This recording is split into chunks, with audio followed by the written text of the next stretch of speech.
계속 싸워야 하고 대통령 선거도 치르는 2022년 새해가 밝았습니다. 시민들은 떠오르는 해를 보며 일상 회복과 건강을 기원했습니다.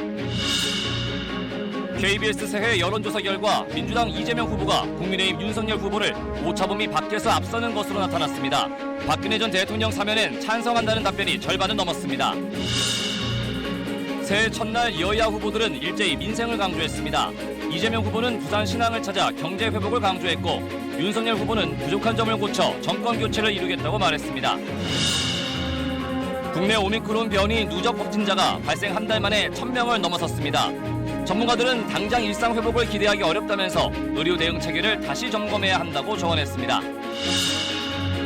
코로나19 사태가 길어지고 부동산 가격이 급등하면서 불평등을 느끼는 사람들이 많아졌습니다. 특히 청년 세대가 자산과 소득 격차가 커졌다며 박탈감을 호소하고 있습니다.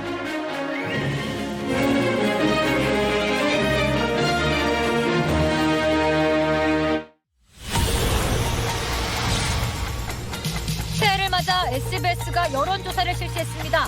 대선 후보 지지도의 경우 민주당 이재명 후보 34.9%, 국민의힘 윤석열 후보가 26%로 이 후보가 오차 범위를 벗어나 앞서는 걸로 나타났습니다. 새해 첫날 여야 대선 후보들은 민생 경제 현장을 돌며 표심 잡기에 나섰습니다. 민주당 이재명 후보는 부산 신항을, 국민의힘 윤석열 후보는 인천 신항을 찾았습니다. 오미크론 변이가 국내에 들어온 지 한 달 만에 누적 감염자가 1,000명을 넘어섰습니다. 비증증 환자도 12일 연속 1,000명대를 기록했습니다. 충남 아산의 보일러 제조 공장에서 큰 불이 났습니다. 빨간 불길과 검은 연기가 3시간 넘게 하늘을 뒤덮으면서 119 신고만 700여 건이 접수됐습니다.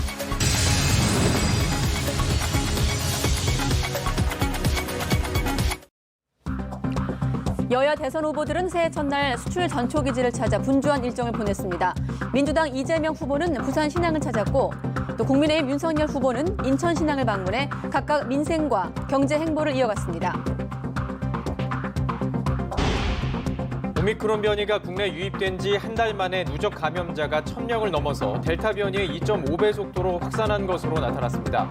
오미크론 변이가 확산할 경우 다음 달 말 확진자가 18,000명에 이를 것이라는 전망도 나왔습니다. 새해 첫날 아침 충남 아산 귀뚜라미 보일러 공장에서 큰 불이 나 3시간여 만에 큰 불길을 잡았습니다.